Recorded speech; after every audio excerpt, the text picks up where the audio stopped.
ये कैसे नहीं, नया नैरेटिव बना दिया है। अब एक नया नैरेटिव है जो लुटियंस दिल्ली में भी चल रहा है और साउथ बॉम्बे में भी चल रहा है, और विपक्षी खेमा इस नैरेटिव को बहुत आगे बढ़ चढ़ के बता रहा है। वो कह रहा है कि एक राज्य जीतते हैं, दूसरा जितवा देते हैं।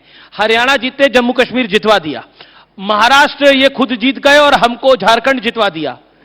अब ये नया नैरेटिव तैयार हुआ है, इसका जवाब क्या है? मुझे लगता है कि 75 साल के वयस्क लोकतंत्र में जी, एक ऐसे देश में जो दुनिया का सबसे बड़ा लोकतांत्रिक देश है, एक ऐसे देश में जो लोकतंत्र की जननी है, एक ऐसा देश जिसने लोकतांत्रिक व्यवस्था को लाखों बलिदानों के बाद में स्वीकार किया, प्राप्त किया है। जी, उन बलिदानों के ऊपर और उस वयस्क होते हुए दुनिया के सबसे बड़े लोकतंत्र, जिसके लोकतांत्रिक देश होने के नाते पूरे विश्व भर में जिसके प्रति अगाध श्रद्धा है, इस तरह की अपनी हार की खिसियाट को व्यवस्था पर डाल करके वो देश को बदनाम करने और देश के लोकतंत्र को बदनाम करने वाले लोग कभी देश के हितैषी नहीं हो सकते। लेकिन क्या आपको लगता है जो एक संशय है ईवीएम को लेकर, उस पे, क्योंकि अब तो कांग्रेस एक बहुत बड़ा आंदोलन चलाने की बात कर रही है, कह रही है कि जैसे भारत जोड़ो यात्रा निकली थी देश में मोहब्बत की दुकान खोलने के लिए, वैसे ही अब मतपेटी का दौर वापस लेके आना चाहते हैं, बैलेट को वापस लेके आना चाहते हैं। उसके लिए राहुल गांधी मैदान में निकलेंगे तो मजबूरन सरकार को झुकना पड़ेगा और यह कराना पड़ेगा। देखिए, देश किसी भी ऐसा विषय जिस पर भारत गर्व कर सके और हम भारत के 140 करोड़ लोग गर्व कर सकें, मैं बहुत सारे एग्जाम्पल्स दे सकता हूं। जी, कोविड का टीका बनाने से लेकर के हमारी एयर स्ट्राइक और सर्जिकल स्ट्राइक, जो एक सटीक जवाब आतंकवाद के विरुद्ध देश की सेनाओं ने और देश की सरकार ने पूरे विश्व भर के लोगों को दिया था कि भारत और भारत के विरुद्ध चलने वाली हर गतिविधि, चाहे वो देश की धरती से हो रही है या दुनिया की किसी और धरती से, भारत अब उसे स्वीकार नहीं करेगा। उससे लेकर के जितने भी ऐसे विषय पिछले वर्षों में हुए, नई संसद बनने तक, हर उस विषय पर इस तरह की टिप्पणियां करके, संदेह पैदा करके भारत के लोगों को गर्व करने वाले उस विषय से दूर करना और पूरी दुनिया के मन में भारत के प्रति एक संदेह उत्पन्न करने का षड्यंत्र जी, कुछ लोगों ने हमेशा के लिए अंगीकार कर लिया है। भारत की इस लोकतांत्रिक व्यवस्था जिसकी चर्चा आज पूरे विश्व भर में है, दुनिया के बड़े तकनीकी के क्षेत्र के पुरोधा जिसकी चर्चा करते हैं, एलन मस्क जैसे लोग जिसकी बात करते हैं कि अमेरिका में वोट गिने जा रहे हैं और भारत में कुछ घंटों में इतने अरब वोट गिनकर, करोड़ वोट गिन करके, 80 करोड़ वोट गिन करके फैसला हो जाता है। ऐसी परिस्थिति में भारत के प्रति इस तरह के संदेह उत्पन्न करना, यह मुझे लगता है कि उस षड्यंत्र का हिस्सा है। लेकिन झारखंड के अंदर जो बीजेपी को हार का सामना करना पड़ा, बहुत लंबे अरसे बाद विपक्ष की सरकार रिपीट हुई, क्या उसका बड़ा कारण लगता है? पॉलिटिकल पंडितों का कहना है कि इतना ज्यादा घुसपैठिए कर दिया था कि नुकसान बीजेपी को झेलना पड़ गया उसका। देखिए, निश्चित रूप से हर जीत और हर हार दोनों की समीक्षा करने का विधान भारतीय जनता पार्टी में है, व्यवस्था भारतीय जनता पार्टी में। केवल राज्य के दृष्टिकोण से नहीं, हर विधानसभा के दृष्टिकोण से एक गहन चर्चा मंथन हो कि क्यों या करके यहां इतनी अनुकूलताओं के होते हुए भी इस तरह के परिणाम आए। पर आपको लगता है झारखंड में हिंदू मुसलमान जो हुआ चुनाव, उसका नुकसान हो गया, घुसपैठिया वर्सेस? मुझे लगता है कि अभी थोड़ा सा जल्दी होगा कि इसके बारे में मैं टिप्पणी करूं, क्योंकि जिन लोगों के पास में जिम्मेदारी है वो इस पर विस्तार से समीक्षा कर रहे हैं। लेकिन इतना अवश्य है कि बहुत सारी ऐसी ताकतें जो भारतीय जनता पार्टी की सरकार बनने के बाद में अपने अस्तित्व के प्रति संकट ऐसा महसूस करती थी, उन लोगों का एकत्रीकरण हुआ है। ऐसा मैं आप लोगों की मीडिया की बातचीत और रिपोर्ट्स के माध्यम से के आधार पर डेमोग्राफी में जो बदलाव आया वो भी एक बड़ा कारण रहा ट्राइबल एरिया में। लेकिन निश्चित रूप से रहा है। कुछ विधानसभाओं को लेकर के अगर आप देखेंगे तो 2019 के चुनाव और 2024 के चुनाव में जिस तरह का सिग्निफिकेंट चेंज इन डेमोग्राफी हुआ है, जी, वो निश्चित ही उसने कहीं ना कहीं एडवर्सली भारतीय जनता पार्टी के प्रोस्पेक्ट्स को इंपैक्ट किया है। और मैं ये मानता हूं कि अभी पूरी चिंतन विचार सब कुछ होने के बाद में जनता का फैसला है। देश जो है, प्रदेश की जनता ने जो मैंडेट दिया है उसको शिरोधार्य करते हुए आने वाले समय में हम किस तरह से बेहतर वहां कर सकें।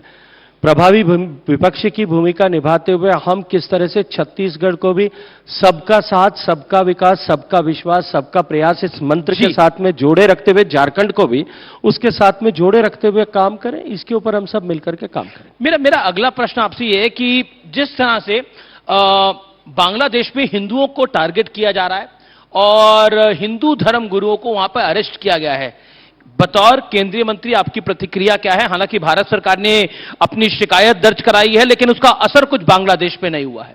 देखिए, निश्चित रूप से दुर्भाग्यपूर्ण है। एक ऐसा देश जिसका अस्तित्व भारत की सेना के शौर्य और साहस के कारण से हुआ है, तो क्यों हो रहा है ये? और एक ऐसा देश जो गति के साथ में प्रगति कर रहा था विश्व के पटल पे, वो एकाएक इस तरह के परिस्थितियों के साथ में जकड़ा गया और उनके कारण से वहां के हिंदू समाज पर, वहां की माइनॉरिटी पर जिस तरह से अत्याचार हो रहा है, उनके साथ में जिस तरह का व्यवहार हो रहा है, ये दुर्भाग्यपूर्ण है। सरकार में बैठे हुए सभी लोग जो जिम्मेदार हैं, जिनके पास में इस तरह की इस विषय की रिस्पॉन्सिबिलिटी है, वो गहन दृष्टि उसके ऊपर बनाए रखें। भारत सरकार ने यथोचित व्यवस्था के तहत अपनी प्रतिक्रिया भी दी है, लेकिन यह तय है, मैंने तो व्यक्तिगत रूप से यदि मैं बात करूं तो मैंने लोकसभा में एक सांसद के नाते बोलते हुए पहले भी कहा था कि भारत के मूल के धर्म का कोई भी व्यक्ति, चाहे वो हिंदू है, चाहे वो जैन है, चाहे वो जो है बौद्ध है, चाहे वो सिख है, यदि राजनीतिक संरक्षण के आधार पर उसका उत्पीड़न वहां हो रहा है जी,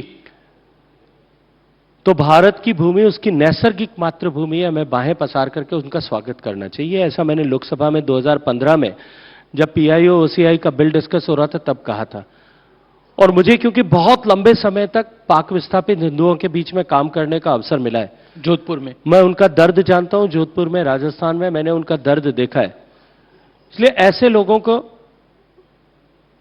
जहां वो रहते हैं वहां संरक्षण मिले, लेकिन यदि इस तरह की पीड़ा को भोग करके वो भारत में आते हैं, वैध तरीके से भारत में आते हैं, तो हमें बाहें प्रसार करके उनका स्वागत करना चाहिए, उनको संरक्षण प्रदान करने की आवश्यकता है। मेरा अगला प्रश्न है, आपने मिनॉरिटीज की बात करी जो बांग्लादेश में है, लेकिन जो हिंदुस्तान में मिनॉरिटी है या फिर कहें तो सबसे बड़ी मेजॉरिटी है मुस्लिम, उसको लेकर जिस तरह के बयान आ रहे हैं, असउद्दीन ओवैसी ने बोला है कि मोदी जी आप क्या कराना चाहते हैं, हर दरगाह हर मस्जिद का सर्वे करवाना चाहते हैं, जो संभल में हो रहा है, जो अजमेर शरीफ में हो रहा है, कैसे लेते हैं आप?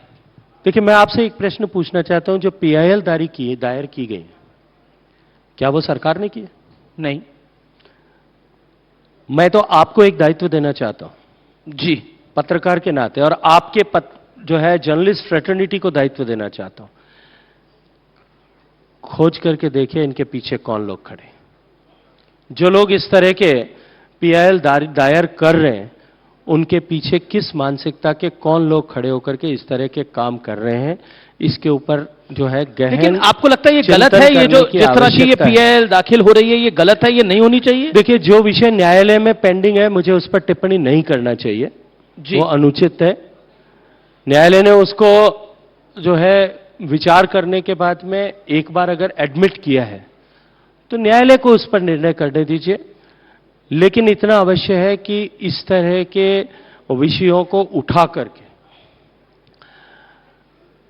हम भारत में जो भारत की शांति व्यवस्था को हिलाने की कोशिश जिस तरह से की जा रही है, उसके पीछे के मानसिकता को, सब आप ही के लोग हैं ये उसके पीछे की मानसिकता को निश्चित रूप से खोजने, जांचने, परखने की आवश्यकता है। इसीलिए मैंने आपसे निवेदन किया कि आप थोड़ा खोज करके कोशिश करके निकालिए कि कौन लोग ऐसा कर रहे हैं। क्योंकि आप संस्कृति मंत्रालय आप चलाते हैं और अजमेर दरगाह को लेकर जिस तरह के दावे किए जा रहे हैं, उस पर आप क्या टिप्पणी करना चाहते हैं? मैंने कहा कि जो विषय न्यायालय में लंबित है उस पर टिप्पणी मुझे एक जिम्मेदार पद पर होने के नाते नहीं करना चाहिए, इसलिए मैं उस पर टिप्पणी नहीं करना जी। वक्फ को लेकर आप क्या कहना चाहते हैं? जेपीसी की समय सीमा बढ़ाई गई है, असउद्दीन ओवैसी कहते हैं वक्फ भी हमसे ले लेंगे, हमारी दरगाह मस्जिद भी ले लेंगे, तो हम जाएंगे कहां पर? देखिए, वक्फ के नाम पर जिस तरह के खेल किए गए जी, वक्फ के नाम पर, वक्फ की संपत्तियों के नाम पर जिस तरह से बंदरबांट की गई है, वक्फ की संपत्तियों के नाम पर जिस तरह से अल्पसंख्यक मुस्लिम समाज को, जिसके बहुत सारे लोगों को जिस तरह से पीपल विद वेस्टेड इंटरेस्ट जी सिटिंग इन द चेयर, जिस तरह से लोगों को के साथ में अन्याय हुआ है, निश्चित रूप से इस पर पुनर्समीक्षा होनी चाहिए, जिस पर पुनर्समीक्षा हो रही है। Let the JPC file its report. एक बार जेपीसी की रिपोर्ट आ जाए, उसके बाद में संसद पर उस पर बहस होगी और निर्णय होगा। जी, मेरा अगला प्रश्न है, क्या आपको लगता है कि राजस्थान में भी बाई इलेक्शन था इस बारी, क्योंकि आपका गृह प्रदेश है, आप जोधपुर से मेंबर ऑफ पार्लियामेंट है, आपकी राजनीति राजस्थान से है, बाई इलेक्शन था, बीजेपी की वहां पर एक बड़ी जीत हुई है और कांग्रेस का उतना बेहतर प्रदर्शन नहीं रहा है। इसके पीछे आपको कारण क्या दिखाई देता है, पॉइंट नंबर 1। और क्या राजस्थान भाजपा में सब कुछ ठीक ठाक चल रहा है? देखिए, राजस्थान में 7 सीटों पर उपचुनाव था। बिल्कुल। उपचुनाव के पहले की परिस्थिति में 1 सीट भारतीय जनता पार्टी की थी, 4 कांग्रेस की थी और 2 स्थानीय पार्टियों की थी, एक आरएलपी और दूसरा ट्राइबल पार्टी की, भारतीय आदिवासी पार्टी की। 7 सीटों में से जो 1 सीट थी, मैंने चुनाव से पहले भी, चुनाव के समय में भी कहा था कि हम एक से अनेक होने वाले। प्रदेश की जनता ने पिछले 1 साल के कालखंड में जिस तरह से डबल इंजन की सरकार ने काम किया है, जिस तरह से धरातल पर हमने जो वादे किए थे चुनाव से पहले, उन वादों को हमने धरातल पर उतारने का काम किया है। जनता को जिस तरह की अपेक्षाएं थी, उन अपेक्षाओं पर हम खरे उतरे, उसका आशीर्वाद हमें मिला है कि हम 1 से 5 पर पहुंचे। बाकी बची हुई 2 विधानसभाओं में भी हमारा प्रदर्शन बहुत बेहतर हुआ। एक में हम थोड़े से कुछ 100 मतों के अंतर से हारे और दूसरे में भारतीय आदिवासी कांग्रेस ने ऑफिशियली जवाब दिया ये प्रशासन की जीत है। मुझे लगता है कि इस बार ईवीएम को बख्श दिया वहां पे, इसके लिए मुझे कांग्रेस को धन्यवाद देना चाहिए। जी, लेकिन एक बात बताइए, लोकसभा चुनाव में बीजेपी का प्रदर्शन खराब रहा, उसको थोड़ा सीटों का नुकसान हुआ, लेकिन उसके 4 महीने बाद बीजेपी का प्रदर्शन बेहतर हो गया। क्या कारण मानते हैं आप? देखिए, वो तो मोदी जी के चेहरे पर लोकसभा के चुनाव के समय में जिस तरह से झूठ को खड़ा किया गया था, जी, झूठा नैरेटिव संविधान को लेकर के बनाया गया था और कुछ और झूठे नैरेटिव जो गढ़े गए थे। लेकिन मैं एक बात बहुत जिम्मेदारी से अपने अनुभव के आधार पर कह सकता हूं, झूठ को आप एक बार पैदा कर सकते हैं, खड़ा भी कर सकते हैं, लेकिन उसे दौड़ा नहीं सकते। वो झूठ जो था वो धराशायी हो गया और धराशायी होने का परिणाम आपको राजस्थान में भी दिख रहा है, हरियाणा में भी दिखा, मध्य प्रदेश में भी दिखा, आने वाले चुनाव में आगे भी दिखा, महाराष्ट्र में भी दिखा और आने वाले चुनाव में भी। बड़ी बात आप कह रहे हैं, दिल्ली का चुनाव अभी होने वाला है, क्या आपको लगता है कि ये कोर्स करेक्शन है? वोटर्स ने जिन्होंने उस समय या तो वोट नहीं डाला या वोट नहीं डाला, वोट डालने के लिए नहीं पहुंचे, उनको लगा कि वोट डालना चाहिए इस बारी। देखिए, मैं आपको या गलत जगह या फिर विपक्ष को डाल दिया, और मैं पूरे जिम्मेदारी और विश्वास के साथ में आपको कह रहा हूं कि आने वाले दिल्ली के विधानसभा चुनाव में जिस तरह से पिछले 10 साल में केजरीवाल सरकार में दिल्ली बदहाल हुई है, केजरीवाल जी की पार्टी कह रही है उन्हें जान से मारने की कोशिश की गई है, जिस तरह से हंसते हंसते दिल्ली को हलाल करने की कोशिश की गई है, दिल्ली वासियों के हितों को हलाल करने की कोशिश की गई है। दिल्ली के मतदाताओं ने अब की बार यह तय कर लिया है कि अब की बार भारतीय जनता पार्टी की प्रचंड बहुमत के साथ में दिल्ली की आशीर्वाद देकर के सरकार बनाएगी। बहुत बड़ी बात आप कह रहे हैं कि दिल्ली में इस बार बीजेपी की सरकार आएगी, लेकिन हालांकि एग्जिट पोल और ओपिनियन पोल उस तरह से उतने ऑथेंटिकेटेड नहीं है, इसमें कोई डिसएग्रीमेंट में नहीं कर सकता है कि अब तो उस पर अब तो वो विचार का विषय भी नहीं रहा है एग्जिट पोल और आपके जो है। जी, लेकिन क्योंकि गजेंद्र सिंह शेखावत आप राजस्थान से आते हैं, आखिरी सवाल नहीं पूछूंगा तो ये नाइंसाफी हो जाएगी।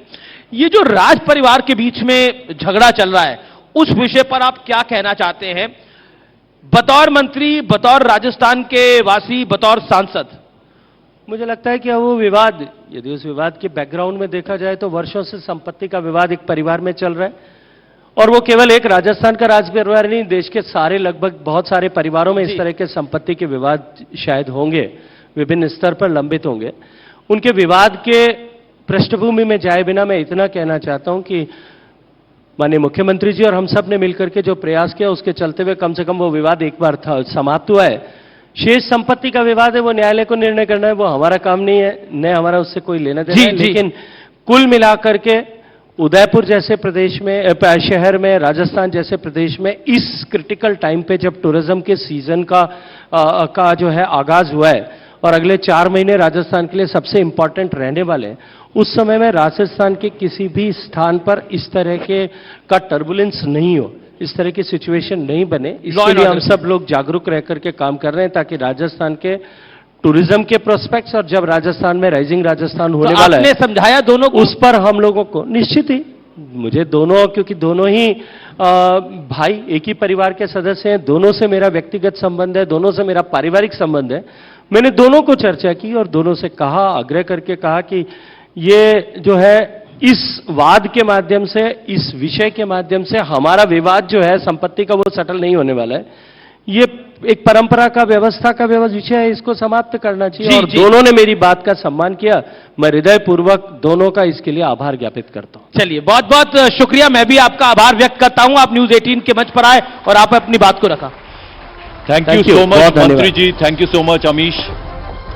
और मैं गुजारिश करूंगी सर, आप थोड़ी देर मंच पर बने रहें और मैं गुजारिश करूंगी न्यूज 18 इंडिया के मैनेजिंग एडिटर ज्योति कमल जी वो मंच पर आए, हमारे खास मेहमान का धन्यवाद करें। और Prashant Agarwal, senior general manager Dabur India limited, मैं गुजारिश करूंगी वो भी मंच पर आए और हमारे मेहमान का धन्यवाद करें।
तो बातचीत का ये सिलसिला लगातार जारी है, लेकिन कुछ इंपॉर्टेंट चीजें भी आपको बतानी है। इस बार अमृत रत्न में हम कुछ खास करने जा रहे हैं। न्यूज 18 इंडिया के मैनेजिंग एडिटर ज्योति कमल से गुजारिश है कि वो कृपया मंच पर आए और ये जो खास सेगमेंट है हमारा, इसके बारे में कुछ बताएं।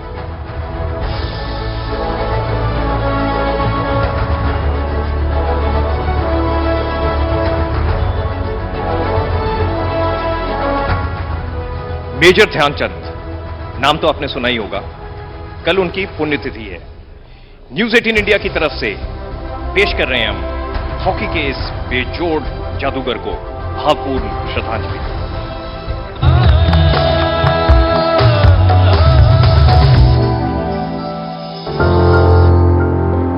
मेजर ध्यानचंद, दुनिया उन्हें हॉकी का जादूगर कहती।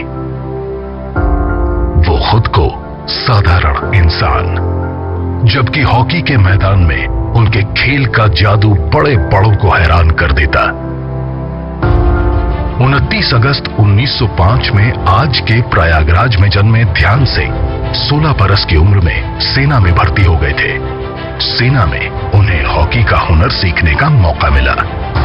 ध्यान सिंह हॉकी के खेल में इस कदर रमे कि न दिन देखा न रात। उनके प्रैक्टिस सेशन की टाइमिंग चांद निकलने से तय होती थी, इसलिए साथी खिलाड़ियों ने उनके नाम में चंद जोड़ दिया। इसके बाद सिपाही ध्यान सिंह के मेजर ध्यानचंद बनने का सफर शुरू हुआ। रेजिमेंटल खेलों और राष्ट्रीय प्रतियोगिताओं से होता हुआ मेजर ध्यानचंद का सफर ओलंपिक्स खेलों तक जा पहुंचा। 1928 में एम्स्टरडैम ओलंपिक से मेजर ध्यानचंद और भारतीय हॉकी का स्वर्णिम सफर शुरू हुआ। 1932 और 1936 के ओलंपिक्स में हॉकी का गोल्ड मेजर ध्यानचंद के दमदार प्रदर्शन के चलते भारत की झोली में आया। 1936 के बर्लिन ओलंपिक्स में ही हिटलर ने मेजर ध्यानचंद का खेल देखकर उन्हें जर्मन सेना में शामिल होने का ऑफर दिया था, जिसे मेजर साहब ने सादगी से ठुकरा दिया था। दुनिया भर के हॉकी प्रेमी आज भी मेजर ध्यानचंद को बेहद सम्मान से याद करते हैं। दुनिया के सर्वश्रेष्ठ हॉकी खिलाड़ी मेजर ध्यानचंद के जन्मदिन पर हर साल 29 अगस्त को नेशनल स्पोर्ट्स डे मनाया जाता है। आज न्यूज 18 के इस अमृत मंच पर हम याद कर रहे हैं हॉकी के जादूगर, भारतीय खेलों के पितामह और लाखों हिंदुस्तानियों की प्रेरणा मेजर ध्यानचंद को। तो कुछ शख्सियत ऐसी होती है जिनसे खुद सम्मानित होता है सम्मान।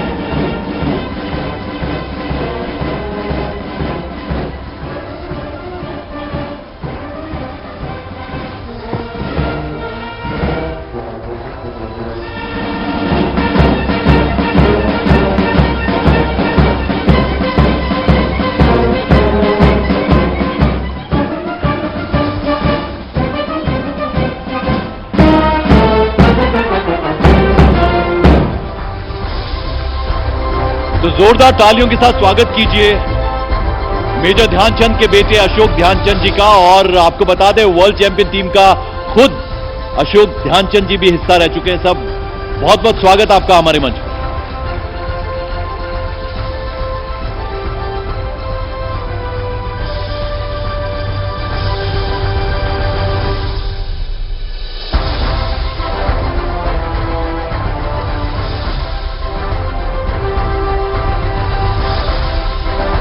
देखिए, बातचीत का सिलसिला आगे बढ़ाने के लिए अब हम मंच पर आमंत्रित करना चाहेंगे न्यूज 18 इंडिया के रोविंग एडिटर प्रतीक द्विवेदी जी को। प्लीज वो मंच पर आएं।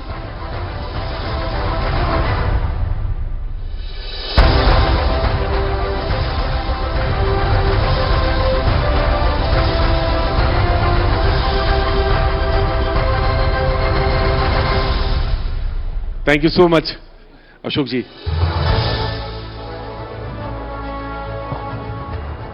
पहले तो मैं ये जानना चाहता हूं कि स्वास्थ्य कैसा है आपका? स्वास्थ्य बिल्कुल ठीक है, एकदम एज यूजुअल, क्योंकि 22 नवंबर अभी कुछ बीच में कुछ खबर आई थी कि आपका थोड़ा स्वास्थ्य हाँ, थोड़ा बहुत तो कभी ना कभी उतार चढ़ाव जिंदगी में, हाँ कि किस तरह अपने आप को संभालना है या आगे बढ़ना है, तो वो इंडिकेशन मिलते हैं तो मैं उसके मुताबिक काम करता हूँ। Otherwise I am perfectly all right. और सुबह मॉर्निंग का रूटीन आपका वही है अभी भी? अभी शुरुआत करनी है मेरी सुबह की जो रूटीन है। हाँ, सेंटर फॉरवर्ड खेलते रहे।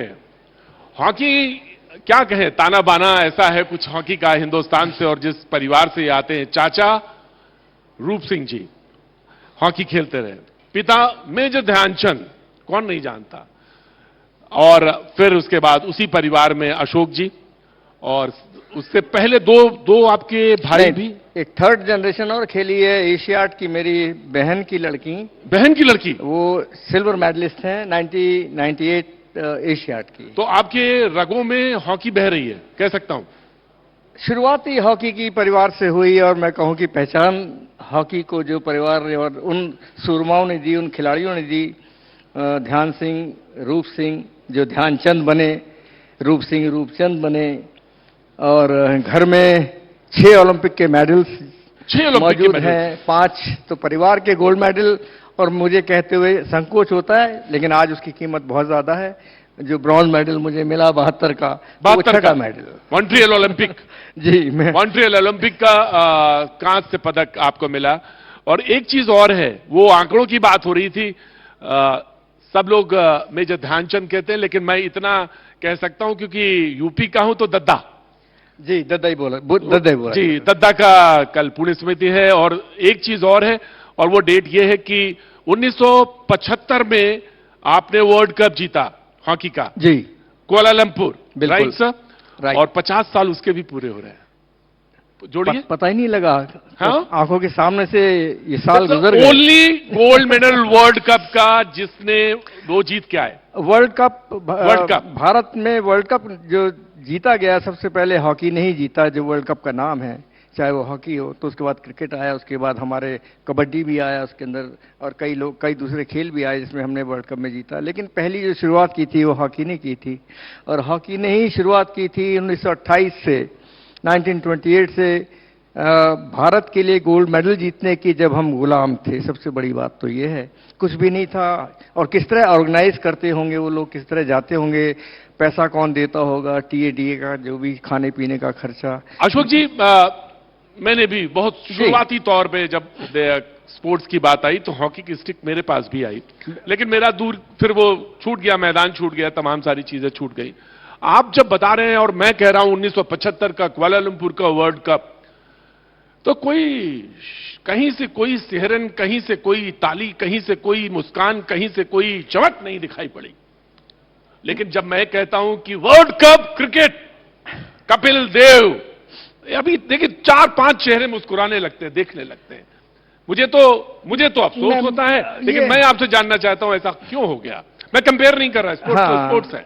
नहीं, मैं इसका एक पहले मिसाल के तौर पर जरूर आपको बताना चाहूंगा कि जब आपने मेरी तबीयत पूछी तो मैं भी 4-6 दिन पहले एस्कॉर्ट्स हॉस्पिटल में गया, और वहां पर जब मैंने चेकअप किया मैंने, और जिन डॉक्टर साहब ने, डॉक्टर विवेक जेटली साहब, उन्होंने मेरा मर्ज तो पहले पूछा ही नहीं। आते ये अशोक ध्यानचंद, ये हमारे वर्ल्ड कप हीरो, ये मेरे आइडियल, और ये वर्ल्ड कप के चैंपियन ध्यानचंद के बेटे। तो उन जगहों पे जाकर जब इस तरह की जो एक उम्र वाले लोग हैं, जिन्होंने 70 से 80 का एरा देखा है खेल का, उनके दिलो दिमाग में हॉकी ही है। मैं ये नहीं कहता क्रिकेट या कबड्डी या जो कुछ, सब सारे खेल अच्छे हैं, लेकिन हॉकी ने एक हमको जो पहचान उस जमाने में दी, जो हमारे पास कुछ भी नहीं था। लेकिन अब अच्छे दिन आ गए। लेकिन अब अच्छे दिन आएंगे, और आ रहे हैं, और आएंगे। अब अच्छे दिन आ गए ना। 75 वर्ल्ड कप की बात करी आपने, हाँ। तो एक सीढ़ी थी जो हमने पार करी, हमारी टीम ने पार करी। और सबसे बड़ी एक लाइन बताना चाहूंगा मैं आपको जी, कि मैं 70 से खेल रहा था, 1970 से इंडिया के लिए, तो एशियाड में सिल्वर, वर्ल्ड कप खेलने गया, पहला world cup bronze medal, Olympic गया ब्रॉन्ज मेडल, तीसरा गया वर्ल्ड कप खेलने सिल्वर मेडल, फिर एशियाड 74 सिल्वर मेडल। घर में जाऊं, मेरे घर में मेरे चाचा रूप सिंह, ध्यान सिंह साहब, उनको मैं मेडल दिखाता नहीं था, शर्म के मारे कि क्या ला रहे हो। उनका जमाना था गोल्ड मेडल का, और मैं उनका पुत्र, उनके परिवार का सदस्य होने के नाते जो मेरा कर्तव्य था या जो मुझे करना चाहिए था, लेकिन यह अकेले का खेल नहीं है, टीम गेम है। तो मेरे दिमाग में था कि कब वो मौका आएगा कि जब मैं गोल्ड मेडल लेकर अपने चाचा और बाबूजी के सामने खड़ा होऊंगा। और वो मौका 75 मिला है, और यकीन मानिए जब वो मौका मिला मुझे, और मैं घर में आया हूं मेडल लेके, और मैंने सिर्फ उनके चरण में रखा और चरण स्पर्श किए, तो उनकी थपकियां सिर्फ मुझे महसूस हैं जो आज तक है। 25 साल के आप होंगे। मैं 25 साल का था। 75 में जब आप खेल रहे थे और सेंटर फॉरवर्ड खेले, तो मुझे याद है वो फाइनल मैच। खैर, मैं उस समय हॉकी का खारा भी नहीं जानता था, लेकिन जब बहुत सारे लोगों मिले, बहुत सारे उम्र की बात, उम्र आपकी 25 साल रही होगी जब आपने खेला होगा। जी, वर्ल्ड कप मैंने जो और खेला फाइनल में वो एकमात्र गोल था पाकिस्तान के खिलाफ। नहीं, खिलाफ। सेकंड गोल था। पहला इक्वलाइजिंग गोल लेट सुरजीत सिंह ने किया था, जो आज दुनिया में नहीं है। सुरजीत जी का। और सबसे महत्वपूर्ण गोल किया था सेमीफाइनल में असलम शेर खान साहब ने, जब हम मलेशिया से एक गोल डाउन थे और 4 मिनट का टाइम बच रहा था, घड़ी सामने लगी थी, 4 सुइयां बढ़ रही थी, हमारी धड़कनें बढ़ रही थी। आप सिर्फ सोच सकते हैं कि मेरी क्या या हमारी टीम की क्या मनोदशा होगी। और उस 4 मिनट के अंदर हमारे लेट और ग्रेट हमारे सरदार बलबीर सिंह जी बलबीर सिंह वो हमारे मैनेजर थे, बाबा बोधी साहब हमारे कोच थे, उन्होंने असलम शेर खान को भेज दिया कि अब जाके तुम खेलो, और किंडो साहब को बुला लिया। अच्छा, किंडो साहब को बुला लिया। और जैसे ही उन्होंने असलम को भेजा, मैंने एक पेनल्टी कॉर्नर अर्न किया टीम के लिए, और जैसे ही ये टीम अर्न किया, असलम ने बॉल छुई भी नहीं थी और पेनल्टी कॉर्नर मिल गया, और वो गए हैं, उन्होंने बॉल फेंकी गई है, असलम ने ताबीज को चूमा, और मैंने जो देखा वो सिर्फ गोल में तख्ता बजते हुए जो एक था। तो ये रोमांच था उस खेल का। उस दिन उस एरा में जो थे, चाहे वो फिल्म इंडस्ट्री हो, चाहे वो स्कूल कॉलेजेस हो, चाहे हमारे महकमे हो, डिपार्टमेंट्स हो, वो हॉकी का जो प्यार मोहब्बत उस 75 वर्ल्ड कप में देश ने दिया दिखाया, वो तो हमारे लिए वो इसमें नहीं है, बिल्कुल उसके लिए यादगार है, और लोगों ने प्यार मोहब्बत दी। लेकिन वो जो बात आप कह रहे थे ना कि अच्छे दिन आ गए, तो हॉकी के अच्छे दिन तो अब इस बार देखिए साहब, ब्रॉन्ज आया, फिर एशियाड में भी आ गया। तो इनको तो वो विरासत तो बचानी पड़ेगी ना अपनी, तो जो हमारी धरोहर है कौन बचाएगा? तो आज की जनरेशन ही तो बचाएगी, और वो कर रहे हैं। और वो इसलिए कर रहे हैं कि हमारी सरकारें इसके ऊपर ध्यान दे रही हैं, खेलों के ऊपर कई चैनल खोल दिए हैं जो डायरेक्ट ऊपर जाते हैं, मतलब नेशनल लेवल के ऊपर जा रहे हैं, चाहे वो खेलो इंडिया हो, चाहे वो फिट इंडिया हो, चाहे कोई सा हो। तो वो बच्चों के लिए एक, और पेरेंट्स के लिए जो खास तौर से वो ये है कि वो हमें और भी करने की जरूरत है, मैं समझता हूं, वो ये कि एक दिलासा कि आपका बच्चा अगर स्पोर्ट्स में है तो वो खराब नहीं होगा। अगर वो दिलासा कहीं से मिल जाए पेरेंट्स को, तो हमारे पेरेंट्स आज करने के लिए बेताब हैं। मैं आपसे एक सवाल पूछना चाहता हूं, बहुत विनम्रता के साथ एक सवाल पूछना चाहता हूं। जब आपने कहा कि हमारी सरकार कर रही है, मुझे अच्छा लगा। मैं एक चीज पूछना चाहता हूं, क्या 70 का 80 का, हालांकि 1980 का ओलंपिक बाइकॉट के बाद वो जो आया मेडल आया, वो बहुत सारी बातें थी, वो उस पर नहीं जाना चाहता, लेकिन मैं 70 का दशक, 80 का दशक हॉकी का, 90 तक ये मानता हूं कि क्या कुछ शिकार रही हॉकी। देख, खिलाड़ी कोई भी हो, वो देश के सरकारों के ऊपर, पहले के जमाने में राजा महाराजाओं के ऊपर डिपेंड हुआ करते थे, तभी कलाएं बढ़ी हैं, हमारे खेल बढ़े हैं। और इस आज़ादी के बाद, आज़ादी से पहले सोचिए कि जो मैं बातें कर रहा हूं वो आज़ादी के बाद, तो आज़ादी के बाद जो हॉकी को एक मुकाम मिलना चाहिए था, 70 और 80 के दशक में जो एक स्थान मिलना चाहिए था, हम लोगों को जो एक कहते हैं ना ग्लैमर भी थोड़ा मिलता, या उसको सिक्योरिटी मिलती, तो ये हॉकी जो हमारी आज हम आगे बढ़ने की उसमें है, तो वो जरूर हम उसको उस वक्त ही अपने हाथ में रखते। और लेकिन ध्यान शायद आज़ादी के बाद जो देश को बनाने का, तो हो सकता है ये मेरा देश को भी तो आगे बढ़ाना था, कई महकमे कई डिपार्टमेंट बनने थे, तो खेल जो है वो। देखिए अशोक जी, आप सेंटर फॉरवर्ड खेले हैं, मुझे मालूम है सारे पासेस आपके पास आते थे और आप ही ने गोल बजाए। मैं स्कीमर था और इनसाइड। मैं ये जानना चाहता हूं कि क्या हॉकी की जो मैं तो शब्द इस्तेमाल करता हूं दुर्दशा, और उस बीच में पूरा टेन्योर, उसके लिए जिम्मेदार कौन रहा है, मैं जानना चाहता हूं। उस टाइम खेलों को तो जो